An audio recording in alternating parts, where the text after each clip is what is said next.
Hi, everybody, and welcome to the Dr. Psych Mom Show. So today I'm going to be talking about retroactive jealousy, which is something I get asked about a lot, increasingly more in recent years. And that is when you become obsessed with your partner's past and their past sexual experiences and past romantic partners. And I'm going to discuss why you feel that way and what people can do about it.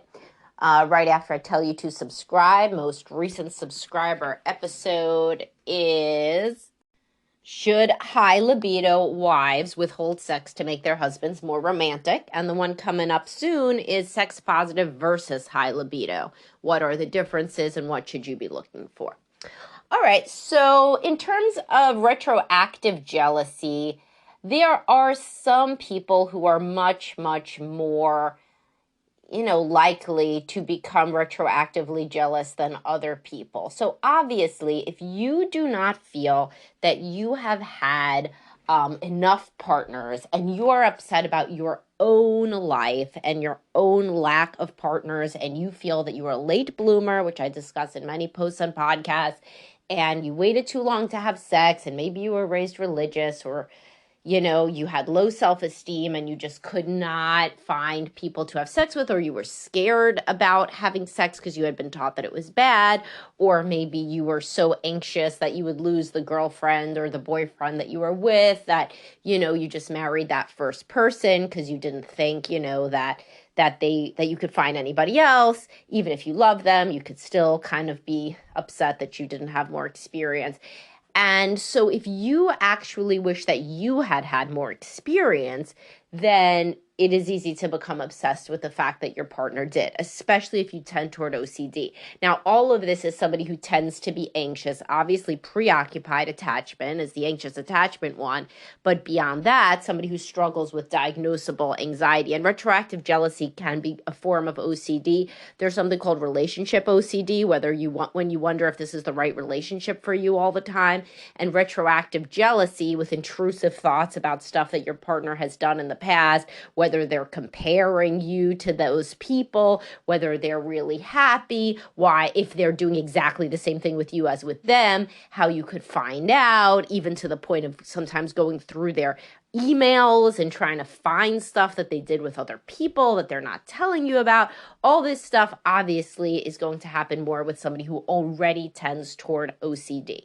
So if you are OCD, have diagnosable OCD, which you may not know, so that would be something to go to a therapist about, right? But if you tend to have thoughts that you can't get out of your head, and you've had magical thinking, like if I do this, then this will happen, and you're an anxious person, it's likely that you may have OCD, so you should get evaluated for it. But if you take somebody who already tends toward OCD and you combine it with somebody who's not happy with the amount of experience that they've had, then, this can happen, that they become consumed with the idea that their partner has had all these other experiences that they have not had. Now, also, there's the possibility, and this is not all cases. Sometimes guys especially get obsessed with this, and I see it more in guys than in women, because of our society, saying that women should have fewer partners than men, and women are sluts, and whatever, all this bullshit. But so guys can become more obsessed with it, I've seen, and also guys are the ones who think they were supposed to have more partners, so then they get more upset when they didn't. So I have seen this in guys that don't want to admit that they're dissatisfied with their primary relationship. So some of them are happy. The girl's having sex with them all the time. She's doing whatever they want, whatever she wants. She's high libido. Everything's fine. They're in the honeymoon stage, but he just can't get it out of his head that she did this with other people too. Right. And, but there's also, and that's more OCD type and self-esteem type of stuff. Then there's the other point, which is that if somebody is in fact unhappy with the relationship and they are dissatisfied, then it's a perfect storm here. So they don't want to admit that they're unhappy or dissatisfied with the primary relationship because, as we said, they have low self-esteem. They don't think they could get someone else. They don't want to think too deeply about that they aren't happy with their sex life. They're bored. The sex life is boring. So instead, they become obsessed with the idea that the woman's done stuff before them, as almost like they're like moving over their unhappiness into something that feels like less risky than to literally outright say that they're dissatisfied with the relationship, which then could possibly force their hand to have to do something about it. So like guys who have a very vanilla sex life will become obsessed with the fact that the woman went down on another man, but she doesn't go down on them. And then she'll be like, literally, that was the worst experience of my life. I hated it. I hate blowjobs. I like hate it. I hated it when I did it. And we never even did that. Or like anal sex or something. She'll be like, I tried it. It really hurt. And I don't ever want to do it again. And he'll still become obsessed with the idea that she did it with somebody else, even though it would be as though to her, it's as though he said to her when they dated, I was with an abusive woman who punched me in the face and I never want to do that again. And then she became obsessed with the idea that she can't punch him in the face, And I understand she doesn't want to punch him in the face the same as he wants a blowjob. But if she's saying it from the beginning, then you're buying what she's selling, And this is something I talk to people about a lot. It's really not fair. If a woman says she will not go down on you in the beginning of the relationship, and then you become obsessed with her doing it later on when she said she wouldn't, like, that's who she was, I mean, if she wants, she could try to learn and grow. And my sexologist, Heather, has a blowjob class, literally. But, but like, you got to look at yourself. And the reason that you got involved with that person, despite that they didn't do what you wanted, was because of your own self-esteem. You didn't think that you could possibly have a good relationship with somebody who also, did the stuff that you want in bed. So, like, your partner really should not have to suffer because of that. And I say that to women the same. Like, if you met a guy and he wasn't romantic, he wasn't emotional, he barely knew how to string two emotions together in a sentence, and now you're expecting him to become romantic, how? Was he going to have a lobotomy? It's not fair. It's not fair to him, And that blowjob thing. And I'm not talking about the women that do it like all the time because it's normal. And I have this, why do blowjobs go away in marriage? So I don't have to belabor this point. But the blowjob thing, fine. If she was doing it all the time when you got together and it was honeymoon stage, neither of you knew it because nobody knows about anything when they're young.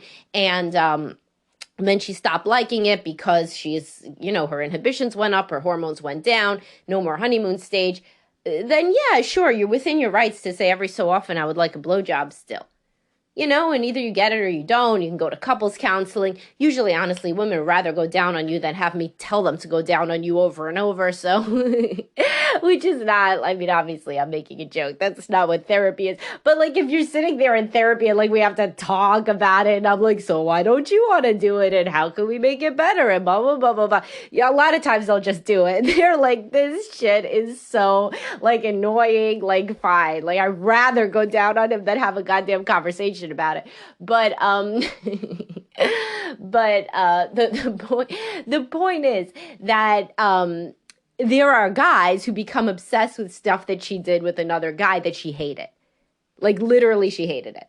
And so that's crazy, right? Because, like, that doesn't make any sense. Like, she literally would not have married that person. She did not like that activity. She hated it. It wasn't sexy. If you get off on a woman literally doing something that she hates doing, hate is thinking, I would rather never do this again in my life, this is horrible, then that's something to talk about in therapy for reals, right? Because like, if you want a woman to have a blowjob that she literally feels like assaulted by doing, despite that it's consensual, but that she hates, that's not what any guy wants. And so it's because they're thinking of it different. They're thinking that she's lying, that she's just sparing their feelings, that she actually was so attracted to that other guy that she loved giving him head, and now she doesn't love it with you because, and that's all bullshit. If a woman tells you she hated giving head, she hated giving head. I mean, it would be as though you said, oh, I hated going to the opera with my ex-wife, and then, like, you became obsessed with that he was an opera fanatic with your ex-wife instead of just sitting there trying to pinch himself so he didn't fall asleep and hating his life, which is more likely. I don't have anything against opera. I'm just trying to use an analogy. Anyway, point is, that if you have unadmitted dissatisfaction with the relationship in general, and now you have like a reason, some like thing that you're convincing yourself, okay, if they just started to have anal sex, then this would be a better marriage.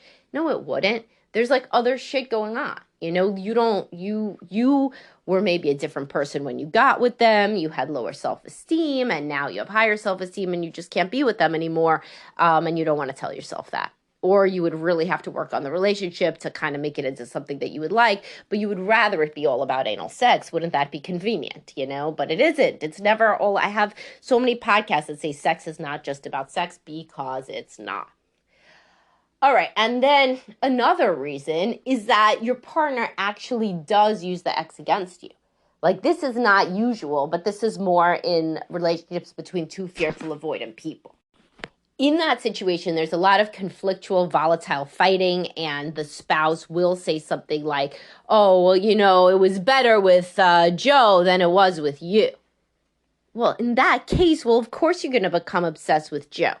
But you know what? You probably say some whacked out shit in the middle of the fights too, honestly. I've rarely seen somebody volatilely fighting with themselves, And so the point is that in that case, y'all need to be in couples counseling yesterday, because your kids are also not always like asleep or like not paying attention, by the way. They are listening to this crazy shit, and you know that you heard it growing up too, and that's why you think that you could talk like this to somebody, and why they feel like they could talk like it to you, and you guys cannot fight like in terrible dysfunctional ways in front of your children or in general.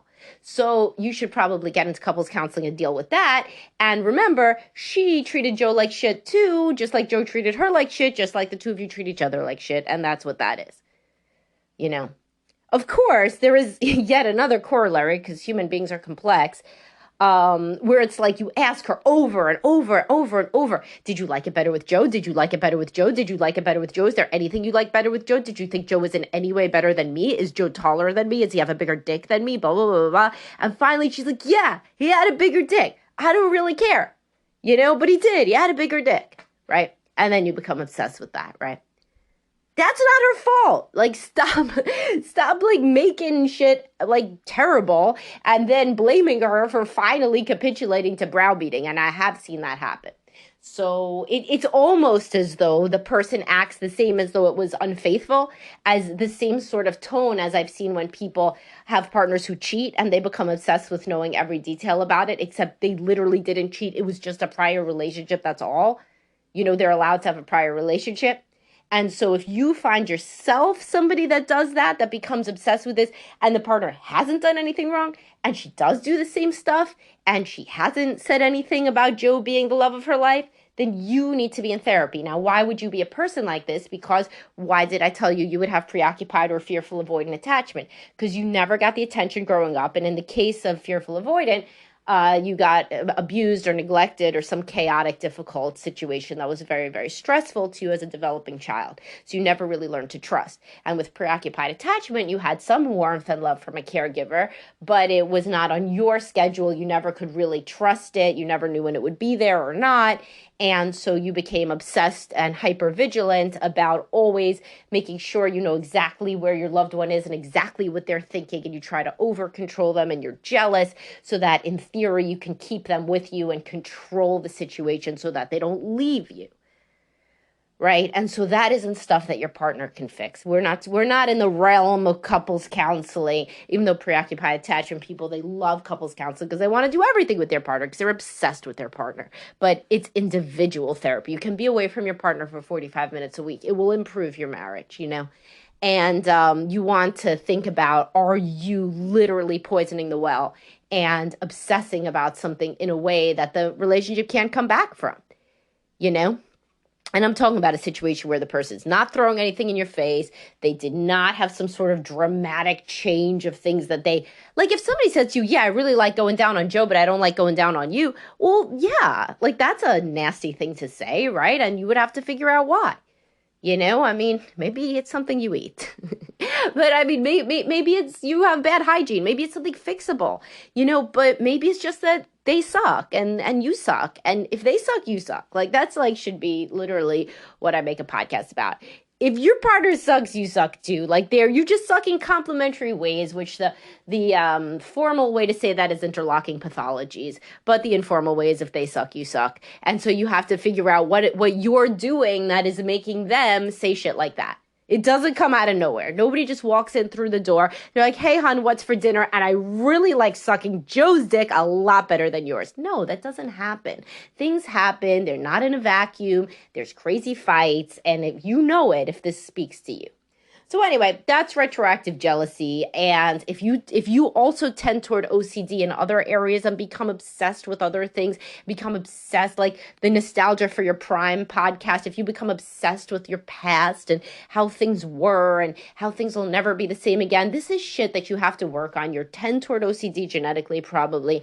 And then on top of it, you had many stressors and many dissatisfactions and disappointments in your life that you need to process and grieve and work through so that you do not destroy your marriage on the altar of a non-issue, which you could see as a non-issue when the OCD-like symptoms subside and when you understand them more. And possibly you'll find there is a real issue with the relationship, but in many cases you will not.